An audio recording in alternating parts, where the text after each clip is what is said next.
2 cup ময়দা দিয়ে এই স্ন্যাক্সটা বানানো যায়। খুব কম উপকরণে এটা তৈরি হয়ে যাবে আর এটা 1 মাস মতো স্টোর করেও রাখা যাবে। বাচ্চাদের টিফিনেও দেওয়া যায় বা চায়ের সঙ্গে এটা খাওয়া যাবে। একটা বোলের মধ্যে আমি 2 কাপ ময়দা নিয়েছি।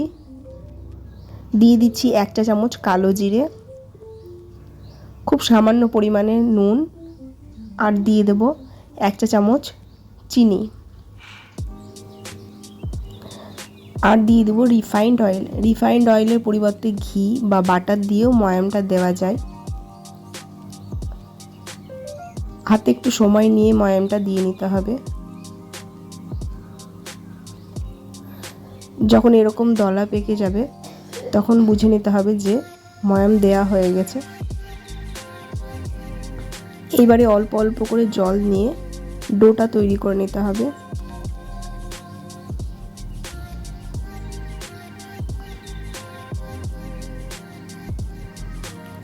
ময়দাটা আমি এইভাবে হাত দিয়ে ঠেসে ঠেসে মেখে নেব।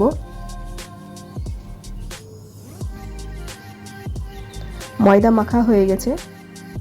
খুব নরম করে মাখলে হবে না বা খুব শক্ত করেও মাখলে হবে না, এরকম পর্যায়ে চলে আসলে ময়দাটা মাখা হয়ে গেছে। এবার ময়দাটাকে আমি 4টে ভাগে ভাগ করে নেব।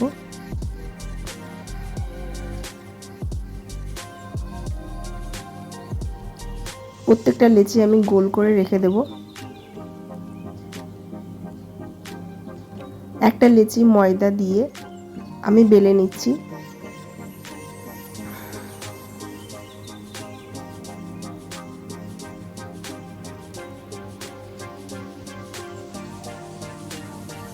প্রত্যেকটা লেচি এইভাবে গোল করে বেলে নিতে হবে।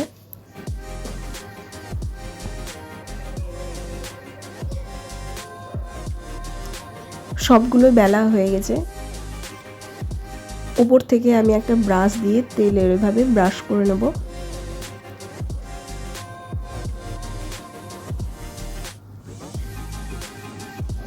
এরপরে একটার উপরে একটা এইভাবে জোড়া দিয়ে দিব। প্রত্যেকটার উপরে তেল ব্রাশ করে নেব।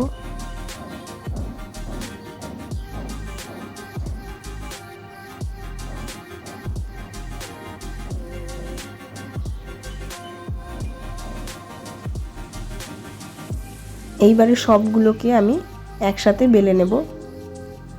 সবগুলো বেলা হয়ে গেছে। এবারে একটা চাকুর সাহায্যে আমি এইভাবে কেটে নিচ্ছি। আমি কিভাবে কাটছি একটু দেখে নিন।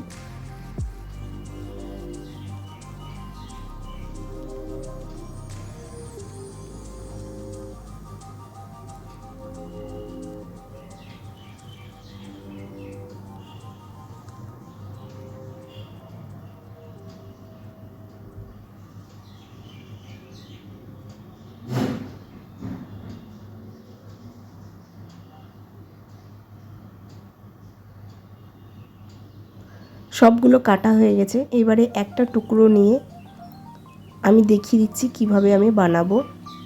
হালকা হাতে এইভাবে আস্তে আস্তে করে গোল করে নিলেই তৈরি হয়ে যাবে।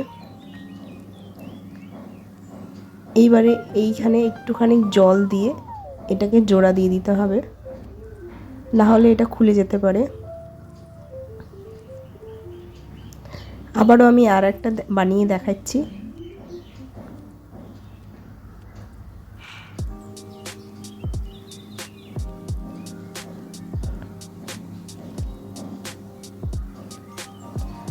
সবগুলো আমি একই রকমভাবে বানিয়ে নেব। সবগুলো বানানো হয়ে গেছে। এইবারে একটা কড়াইয়ে রিফাইন্ড অয়েল গরম করে নিতে হবে। খুব বেশি গরম করলে হবে না, হালকা যখন গরম হয়ে যাবে তখন আমি একটা একটা করে তেলের মধ্যে দিয়ে দেব। এইবারে গ্যাস কমিয়ে নিয়ে হালকাভাবে ভেজে নিতে হবে।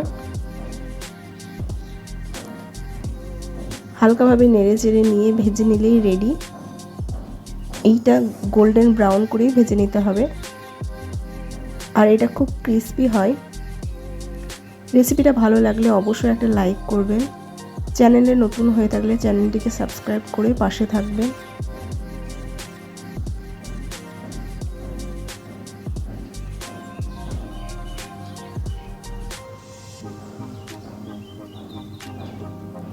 দেখা হবে আবারও কোনো নতুন রেসিপির সাথে।